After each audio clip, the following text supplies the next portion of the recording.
प्रणवार्थाय शुद्धज्ञानैकमूर्तये निर्मलाय प्रशान्ताय दक्षिणामूर्तये। अमृत स्वरूपाच परम प्रेम है, वह अमृत रूप है, वही तुम्हारा स्वरूप है। सिद्धो भवति अमृतो भवति तृप्तो भवति। यन् लब्ध्वा पुमान् न किंचित् वांछति। अगले सूत्र में कह रहे हैं नारद, अच्छा इसको प्राप्त करने के बाद क्या क्या नहीं करते। दोनों तरह देखना पड़ता है ना लक्षण। एक तो आपने क्या पाया और आपने क्या खोया।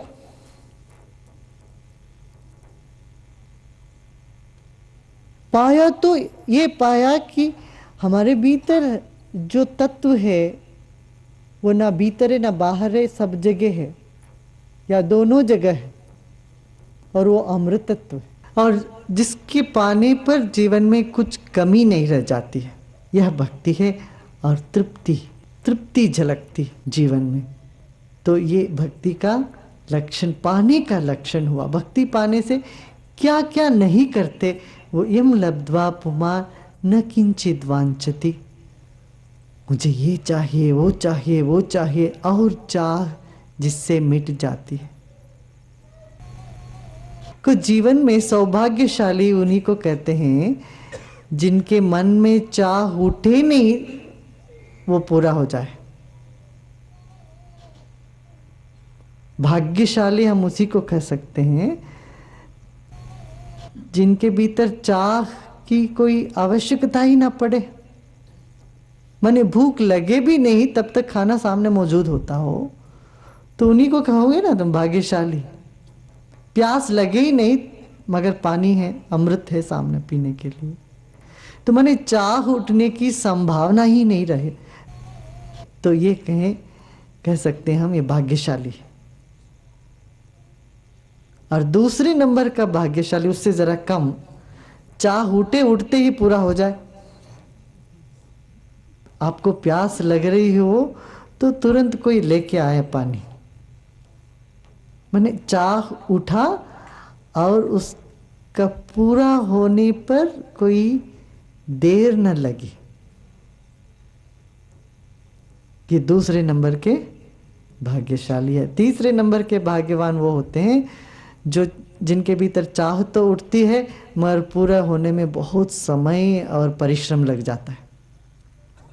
बरसों उसमें लगे रहते हैं, बहुत परिश्रम करते हैं, फिर जाके जब वो चाह पूरी होती है तब भी कुछ अच्छा नहीं लगता,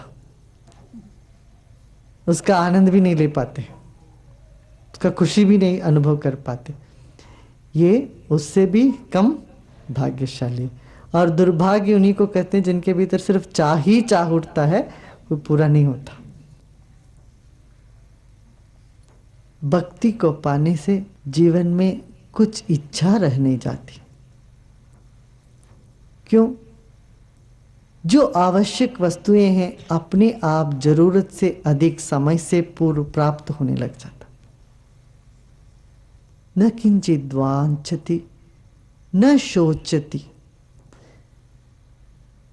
जब चाहा ही नहीं फिर दुखी होने की बात ही नहीं रहे। वो बैठ के दुखी नहीं होते। दुख माने क्या? भूतकाल को पकड़ना। भूत पकड़ गया है ना, भूत सवार हो गया तुम्हारे ऊपर। सचमुच में बात सच है, भूत सवार हो गया पीछे से। बीती हुई बातों को दिमाग में लेके हम दुखी हो जाते हैं। चित्त की दशा यदि देखोगे ना, हर क्षण में हम बीती हुई बातों पर अफसोस करते रहते हैं और जो होने वाली बातों को लेके भयभीत होते रहते हैं। एक कल्पना से हम भयभीत होते हैं और स्मृति से हम दुखी होते हैं। कल्पना और स्मृति के बीच में कहीं हम रहते हैं। भक्ति उस वर्तमान क्षण की बात है। इसलिए कहते न किंचित वांछति, भविष्य काल के बारे में यही चाहिए वो चाहिए ये नहीं। न शोचति, भूतकाल को लेके अफसोस नहीं करते। हम हर बात पर अफसोस करने लगते हैं, नाराज होते रहते हैं पुरानी बातों को ले ले करके, वर्तमान क्षण को भी खराब करते हैं, भविष्य काल की तो बात कहना क्या है। न किंचित वांछति न शोचति न द्वेष्टि। जब हम लगातार चाह करते रहते हैं और अफसोस करते हैं तो इसका तीसरा भाई है वो द्वेष, वो इनके पीछे पीछे लग आ जाता है। तीसरा भागीदार, जब हम खुद की जो मन की जो वृत्तियों को देखकर अपने ऊपर नफरत करते हैं या दूसरों पर नफरत करते हैं, खुद से आप नफरत करने लगते हो या दूसरों से नफरत करने लगते हो, द्वेष। मगर भक्ति के पाने से क्या होता है, न द्वेष्टि, द्वेष मिट जाता है जीवन में। द्वेष कर ही नहीं सकोगे। मन में एक हल्की सी द्वेष की धुआं भी यदि उठे तो एकदम असह्य हो जाता है, क्षण भर भी उसको सहन नहीं कर पाएंगे। माने जब क्षण भर किसी चीज की सहन नहीं कर पाते हम उसको त्याग कर देते, ये हो जाता है अपने आप। न खुद से नफरत न किसी और से नफरत, वो नफरत का बीज ही नष्ट हो जाता है। यम लब्ध्वा पुमान यत् प्राप्य न किंचित् वांछति न शोचति न रमते न द्वेष्टि न रमते नोत्साही भवति। यत् प्राप्य न किंचित् वांछति न शोचति न द्वेष्टि न रमते नोत्साही भवति। जिसको पाकर कभी चाह में या अफसोस में या द्वेष में या मग्न हो जाना, रमते यहाँ बताया, रमते माने जिसमें रमण कर लेना, ये और सूक्ष्म है। प्रेम में भी रमण अधिक करने लगते हैं तब भी हम होश खो देते, प्रेम को खो देते। देखिए अक्सर जो लोग खुश रहते हैं ना वही लोग दूसरों को परेशानी में डाल देते हैं। वो खुशी में होश खो देते हैं। अब बेहोश आदमी से गलती ही होगी, वो कुछ भी करेगा तो उसमें कुछ भूल होगा ही जरूर। तो ये अक्सर होता है पार्टियों में, जो लोग बहुत खुश रहते हैं वो इतना खुशी में उनको समझ में नहीं आता है वो क्या बोल रहे हैं क्या कर रहे हैं, तो कुछ बोल पड़ते हैं कुछ कर बैठते हैं जिससे दूसरों के दिल में चोट लग जाती है या मन में कुछ घुंटा बैठ जाता है। फिर इसलिए रमण भी नहीं करते। न रमते नोत्साही भवति, उत्साहित भी नहीं होते। ये शब्द जरा चौंकने वाली है। क्या भक्ति माने जिसमें उत्साह नहीं है वह भक्ति है? माने भक्त उत्साहित नहीं होगा। उत्साह तो जीवन का लक्षण है, निरुत्साह नहीं है। इसको हम लोगों ने गलत समझा है। खासतौर से इस देश में जब किसी भी धर्म की बात होती है या ध्यान सत्संग भजन कीर्तन होता है, लोग बहुत गंभीर बैठे रहते हैं। क्यों? उत्साहित नहीं होना चाहिए, खुशी को व्यक्त नहीं करते। एक गंभीरता, निरुत्साह यही है क्या भक्ति का लक्षण? ये नहीं। यहां जब बताए ना, न उत्साही भवती, माने एक उत्साह या उत्सुकता में ज्वर है। उत्सुकता में क्या है? एक भय है। नोत्साही भवती। फिर अगले सूत्र में कहते हैं यम लब्ध्वा पुमान, ये ज्ञात्वा, जिसको जानने से, मत्तो भवती, उन्मत्त अवस्था में पहुंच जाते, स्तब्धो भवती, स्तब्धता छा जाएगी। स्तब्ध,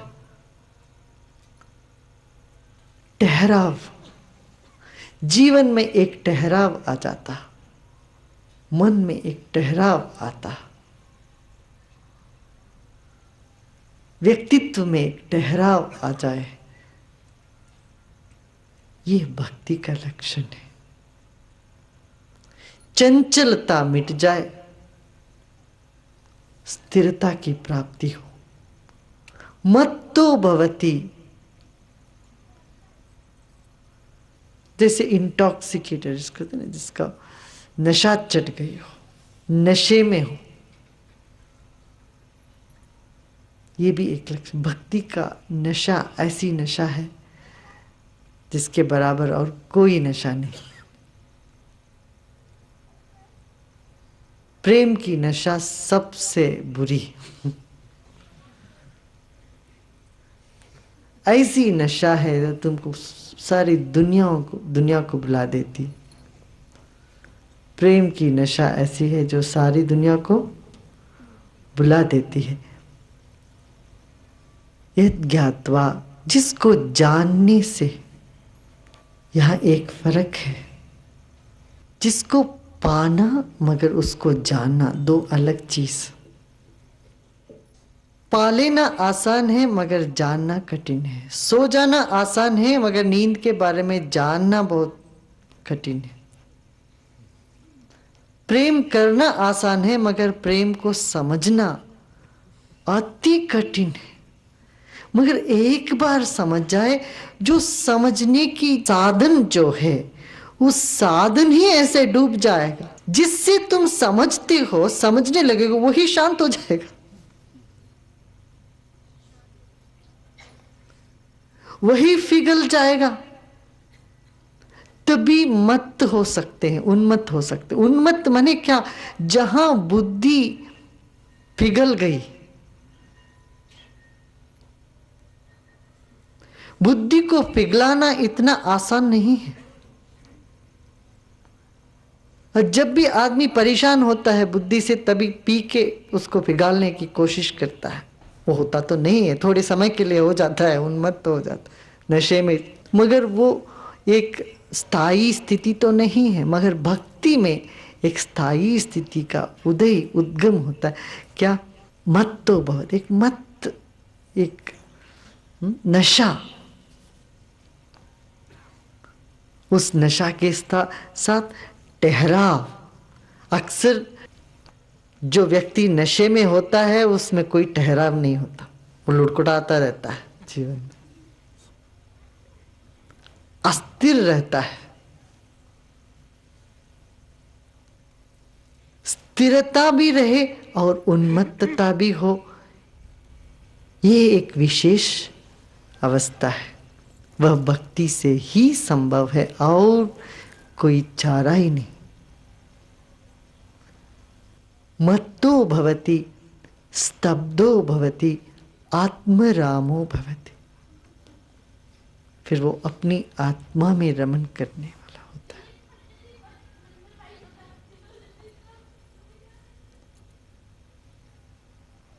आत्मा में रमण करना, आत्मरामो भवति। शब्द तो बहुत सुना है, आत्मा राम, आत्मा में रमण करो, अपने आत्मा में ठहर जाओ, आत्मा तुम हो निश्चय करो। ये आत्मा है क्या? कई लोग कहते हैं मेरी आत्मा निकल के ऐसे बाहर आ गई, तो मैंने देख लिया। ये देखने वाला कौन होता? आत्मा को देखने वाला। फिर ये आत्मा का आत्मा है। यदि तूने अपनी आत्मा को देख लिया उड़ता हुआ ऊपर छत पर लटका हुआ, ये ज्योति रूप में निकल गया आत्मा, ऐसे मेरी आत्मा निकल गई वहां ज्योति रूप में, वो अटक गई ऊपर, मैं वहां से देखता रहा। आत्मदर्शन, ये क्या? बिंदु को देखते जाओ, ओ आत्मा वहां है, कहीं और है आत्मा, उसका कोई रंग है, लाल है, सफेद है, पीला है, कोई आकाश में। ये बहुत बड़ा भूल है। जिससे तुम जानते हो वही आत्मा है, जिसमें जानने की शक्ति है वही आत्मा है। आकाश कहीं और दूर नहीं है। ये ऐसा है कि हम समझते हैं ना, आकाश कहाँ है, वहां है ऊपर। आकाश ऊपर हो तो यहां क्या, तुम कहां हो? जहां तुम हो वही आकाश है, तो आकाश में ही तो टिके हो। ये पृथ्वी भी आकाश में ही तो है। आकाश के बाहर कुछ है क्या? शरीर के भीतर आत्मा नहीं है, आत्मा के भीतर शरीर है।